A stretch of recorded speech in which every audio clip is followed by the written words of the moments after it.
In the middle of the South Pacific Ocean lies a boomerang-shaped narrow strip of land, the Funafuti Atoll. It is one of 9 islands comprising the remote nation of Tuvalu. With total land area of 26 square kilometers, this is one of the smallest countries in the world. Its average elevation of 2 meters makes Tuvalu extremely vulnerable to storms and sea level rise. It's getting more high tide than before. Toma Levetti is a fisherman who has lived in Tuvalu all his life. Before its tide can be about 1 meter, something, but now it's getting up to 2 meters. But the water does not only come from the seashore. It also comes from underneath. Made of corals, the islands are extremely porous, and salty water surging from the underground is poisoning the soil. If salt water, pure salt water comes in, it will just kill off the plants. Itaya Lausaveve, the director of the Agriculture Department of Tuvalu, says staple crops like the large taro-like tuber plant pulaka are being destroyed. Pulaka is traditionally grown in pits, close to the water table. Salt water has been intruding into the pits, causing the plants to rot, turning green leaves yellow and stunting the growth of the plants. The taste of the pulaka is different. It's getting like too salty or what. Saltwater inundation has also had a devastating effect on other traditional crops like coconut.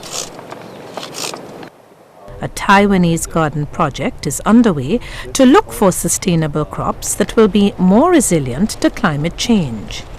Taiwanese have come with a lot of farming techniques to promote in atoll soils. But because they require less care, traditional crops are more sustainable. Pulaka has been around for thousands of years. Now it's being threatened by climate change. Pulaka cultivation used to play an essential part in Tuvalu's subsistence economy and its culture. As dictated by tradition, permission to harvest is still obtained from one's parents. And pulaka growing secrets are passed from father to son. I brought my son to the pulaka so that he can see what I'm doing. He can learn, and then I will tell him plant the pulaka, practicing him how to live as a man. There is more at stake here than food. With the potential loss of pulaka, the ancient traditions could be lost.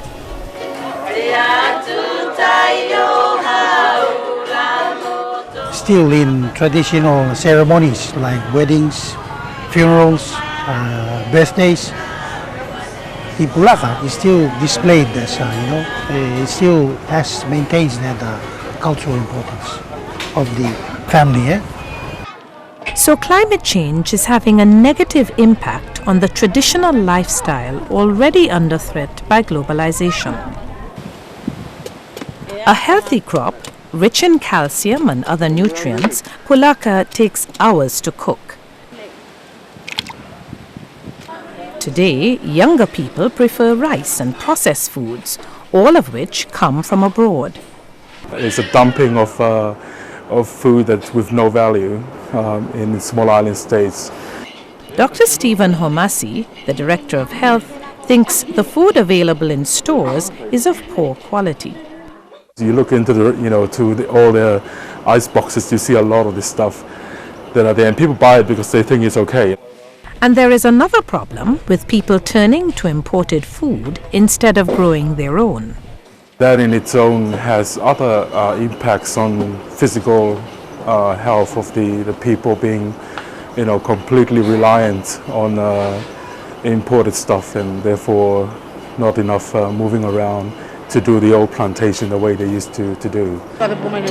Toma agrees with the doctor. His sister-in-law travelled for a week on this boat to get to the hospital in Funafuti. I think she have diabetes because of the food. Nowadays, most of our people in Tuvalu, they eat food from shops and stores because they're getting lazy, most of them, to plant their own plantation like Pulaka. But only landowners can grow pulaka here on the main island. Toma is lucky to be one of them.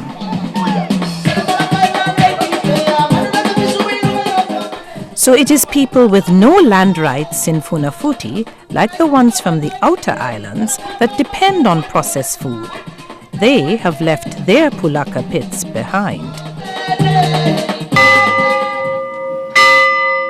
But with Tuvalu being so remote, its 12,000 inhabitants cannot rely on imported food.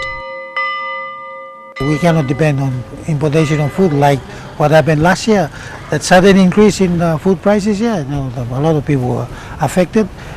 They actually went back eating, breadfruits, going to their friends and asking for breadfruits. Tuvalu may become the first country to fall victim to sea level rise. But long before they're submerged by the sea, the islands may become uninhabitable due to lack of food. It will be a real disaster. Cultural loss, food loss, and then country loss. There's no point in staying here then.